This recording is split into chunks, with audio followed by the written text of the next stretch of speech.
আজ আমাকে কথা বলতেই হবে ইনশাআল্লাহ, কারণ আগামীতে আবার আপনাদের সাথে দেখা হবে কিনা আমি জানি না। কথা বলতেই হবে।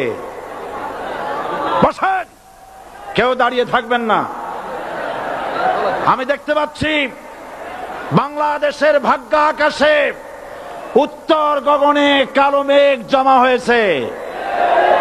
ঝড়ের পূর্বাভাস লক্ষ্য করছি। যদি মোকাবেলা করতে না পারেন সক্ষম ভাবে, এমন অন্ধকার গাঢ় কালো অমাবস্যার রাত আসতে পারে যার সুবে সাদেক হওয়া অসম্ভব। সুতরাং আপনারা কি কাপুরুষের মতো কাফের মুশরিকদের গোলামি করে মরতে চান? বিড়ালের মতো 500 বছর বেঁচে থাকার কোনো লাভ নাই।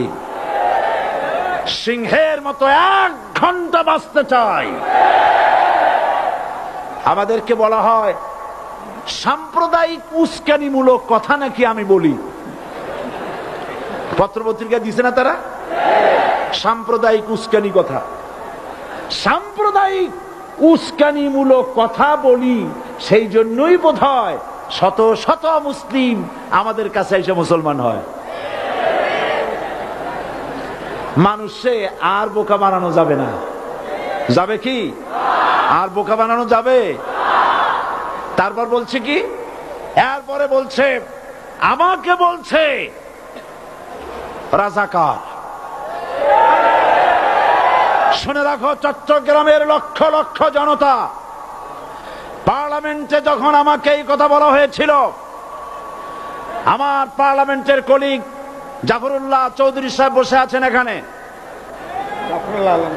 হ্যাঁ, জাফরুল ইসলাম চৌধুরী বসে আছেন পাশে।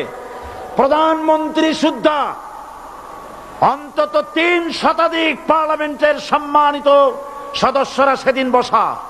1997 সনের বাজেট বক্তৃতা যখন আমি করতেছিলাম, ডক্টর কুদরতে খোদা, নাম রাখছে কুদরতে খোদা, আসলে গজবে খোদা। এ লোকটি নাস্তিক, ইসলামের চূড়ান্ত দুশমন।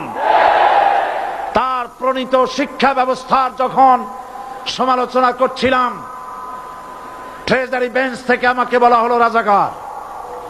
আমি আমার সমস্ত শক্তি একত্রিত করে বলেছিলাম শুধুমাত্র হিন্দুস্তানের রাজাকারেরাই আমাকে রাজাকার বলতে পারে।